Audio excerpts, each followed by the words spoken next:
Peace to you all. My name is Saba Ahmed. I'm a law student at American University. I am here to ask you a simple question. I know that we portray Islam and all Muslims as bad, but there's 1.8 billion Muslim followers of Islam. We have 8 million plus Muslim Americans in this country, and I don't see them represented here. But my question is, how can we fight an ideological war with weapons? How can we ever end this war? The jihadist ideology that you talk about, it's an ideology. How can you ever win this thing if you don't address it ideologically? Great question. I am so glad you're here, and I am so glad you brought that up because it gives us an opportunity to answer. What I find so amazing is since the beginning of this panel, which we are here about Benghazi attack against our people, not one person mentioned Muslims. We are here against Islam, or we're launching war against Muslims. We are here to discuss how 4 Americans died and what our government is doing. We were not here to bash Muslims. You were the one who brought up the issue about most Muslims, not us. And since you brought it up, allow me to elaborate with my answer. There are 1.2 billion Muslims in the world today. Of course, not all of them are radicals. The majority of them are peaceful people. The radicals are estimated to be between 15 to 25%, according to all intelligence services around the world. That leaves 75% of them peaceful people.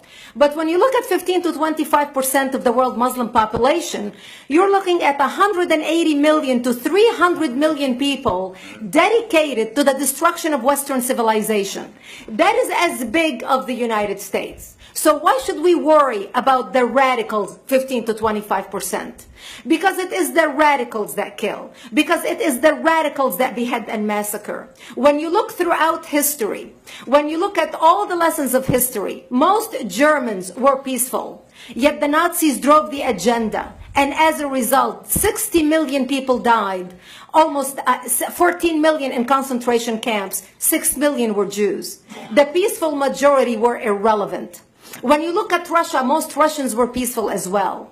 Yet the Russians were able to kill 20 million people. The peaceful majority were irrelevant. When you look at China, for example, most Chinese were peaceful as well. Yet the Chinese were able to kill 70 million people. The peaceful majority were irrelevant. When you look at Japan prior to World War II, most Japanese were peaceful as well. Yet Japan was able to butcher its way across Southeast Asia, killing 12 million people, mostly killed with bayonets and shovels. The peaceful majority were irrelevant. On September 11th in the United States, we had 2.3 million Arab Muslims living in the United States. It took 19 hijackers, 19 radicals to bring America down to its knees, destroy the World Trade Center, attack the Pentagon, and kill almost 3,000 Americans that day. The peaceful majority were irrelevant. So for all our powers of reasons and us talking about moderate and peaceful Muslims, I'm glad you're here. But where are the others speaking out? And since you are the only Muslim representative,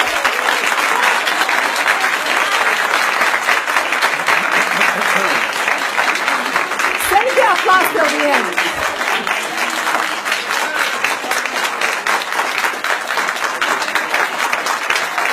Thank you.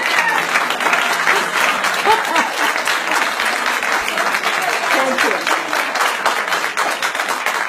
And since you're the only Muslim representative in here, you took the limelight instead of speaking about why our government, and I assume, are you an American? You're an American citizen. So as an American citizen, you sat in this room and instead of standing up and saying a question or asking something about our 4 Americans that died and what our government is doing to correct the problem, you stood there to make a point about peaceful, moderate Muslims. I wish you brought 10 with you to question about how we can hold our government responsible. It is time we take political correctness and throw it in the garbage where it belongs and start calling it